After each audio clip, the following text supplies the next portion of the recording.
بسم الله الرحمن الرحيم وعنو wanaagsan akhyaarta hawada iga daawanaysa ku soo dhawaada wararkii Soomaalida kuwoodii ugu dambeeyay oo hadahan oo kale ka daawataan page-kan waa 14 bisha Afraad 2026 muqaal wareedkan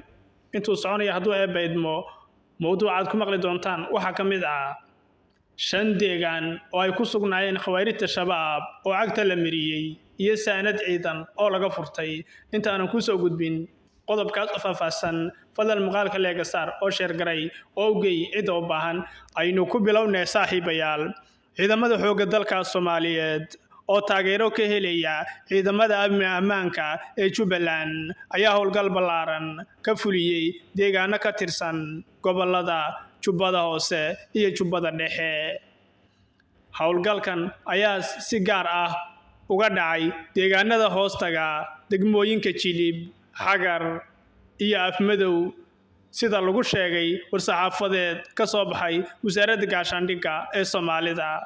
waxa kamid ah goobaha ay ciidamadu cagta ay mariyeen deegaanada waraha galay Farshabeelle Jiisay Qawiley iyo Weel Marow waa sida warka loo dhigay saaxiibayaal intii ay socdeen howlgallada dhulka waxa barbar socday duqeymo ka dhan ah cirka oo ay taageerada ay siinayeen saaxiibada caalamiga ah kuwaas oo si wax ku ool ah u xoojinayay beegsiga dagaalamayaasha khawaarijta shabaab oo ku dhumaalaysanayay deegaanadaas aynu kor ku soo xusnay howlgalka ayaa la gaarsiiyay kooxda jab xoogan iyada oo la dilay ilaa iyo 27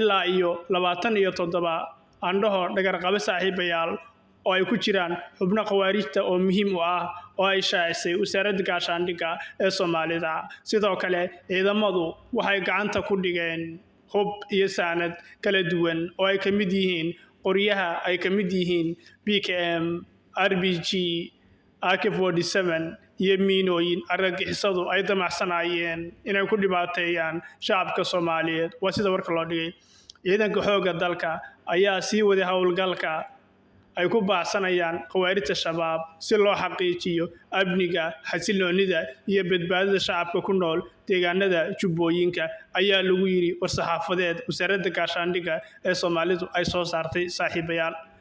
waxyaalihii dambe ee ka soo cusbanaada muqaalada kale ayaad ku daawan doontaan hadduu abaydne fadal maqaalka leega saar oo sheer garay oo geey cid u baahan nabad